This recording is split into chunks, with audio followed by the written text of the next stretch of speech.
Feminist criticism in the United States was profoundly influenced by the civil rights movement of the 1980s. While it shared some concerns with feminist movements in France and Britain, American feminist discourse had its unique focus despite the earlier influence of figures like Virginia Woolf and Simone de Beauvoir. Betty Friedan's seminal work, The Feminine Mystique, served as a catalyst for American feminist thought. Friedan, who later founded the National Organization for Women in 1966, articulated the central grievance of middle-class American women, their confinement to the private sphere and their limited opportunities for pursuing careers in the public sphere. During this period, several other significant feminist texts emerged. Mary Ellman's Thinking About Women, Kate Millett's Sexual Politics, Germaine Greer's The Female Eunuch, and Shulamit Firestone's The Dialectic of Sex were among them. Firestone's work in particular shifted the focus of historical analysis from class to gender. Millett's influential book examined female sexuality and the portrayal of women in literature, arguing that patriarchy was a political institution relying on women's subordinated roles.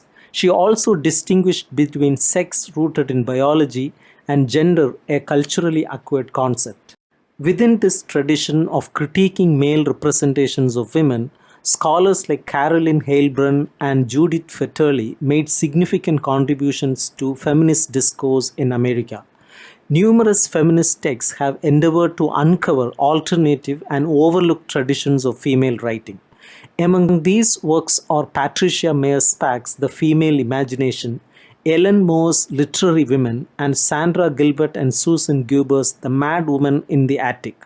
However, one of the most influential works in the realm is Elaine Showalter's A Literature of Their Own.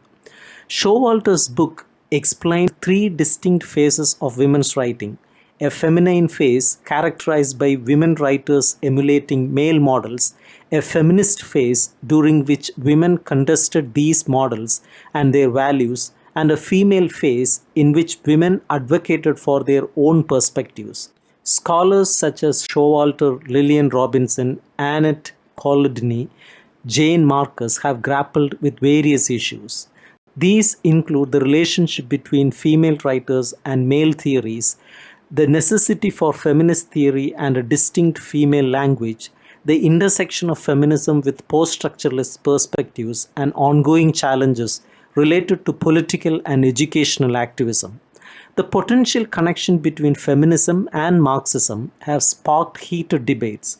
In her influential work, Women's Oppression Today: Problems in Marxist Feminist Analysis, Michelle Barrett delves into the challenges of aligning Marxist and feminist viewpoints.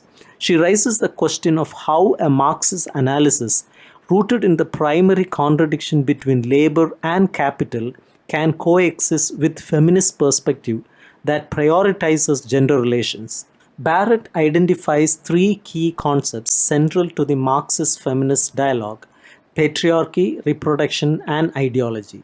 She argues that the oppression of women under capitalism is shaped significantly by factors such as the economic organization of households, familial ideology, the division of labor, production relations, the educational system, state operations, and the construction of gendered subjects. Other works in this realm include Judith Newton and Deborah Rosenfeld's Feminist Criticism and Social Change, which advocates for feminist analysis incorporating social and economic contexts. A noteworthy trend involves exploring feminism from Black and minority perspectives, exemplified by Alice Walker's In Search of Our Mother's Gardens and Barbara Smith's Toward a Black Feminist Criticism. These works contribute to a broader understanding of feminism by incorporating intersectional perspectives.